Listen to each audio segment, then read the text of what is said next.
Now, let me introduce you to our moderator, multi-award-winning financial broadcaster and journalist, Georgie Frost, our host for today's panel. How do I follow that? Bethany, thank you so much. She's got that head nod that I taught her to do. As a CFO, fantastic. Wow, things have certainly changed, haven't they? 10-year-old CFO. And that's what I want to find out today. How much have things changed? How much more savvy and engaged are kids today with their finances? I spend most of my time, talking to people about money.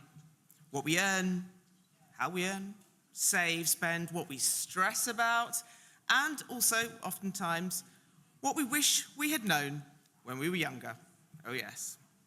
Because let's face it, many of us, I speak for myself here, and I'm sure many of you will agree with me, we weren't really taught about money, how to handle it, how to manage it, how to really understand it. We just sort of absorbed it, right? We took it on board, we acquired habits, we learned from mistakes. We learned from my experience, from my parents arguing about it quite a lot.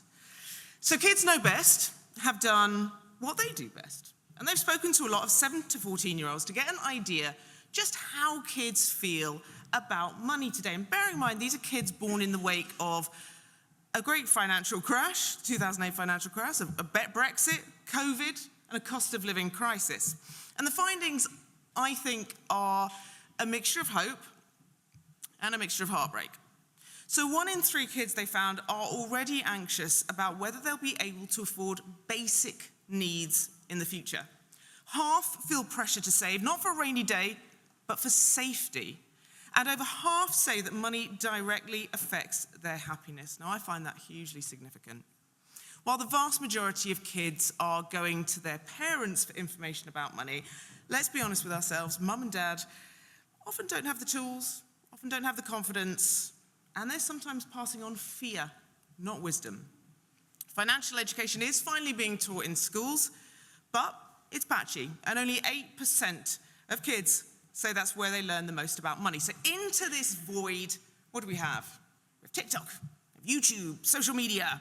Kids are watching creators talk about all sorts of things, side hustles, crypto, trading, budgeting. Some of it is helpful, don't get me wrong, and some of it is absolutely not helpful at all.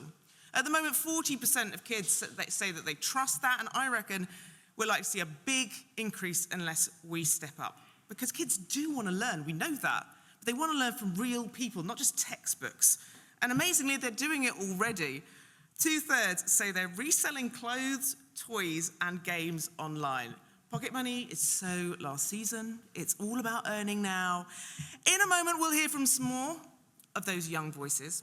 But first, I am thrilled to welcome 2 real-life financial powerhouses who've helped shape the world of money and challenged it to discuss this really important issue. So please join me in welcoming to the stage Anne Pettifor, economist, author, advisor to governments, debt campaigner and director at Prime, and Sarah Wiggins, vice chair of global banking at HSBC, trustee at the National Theatre, brilliant leader and fierce advocate for inclusion. Welcome to the stage.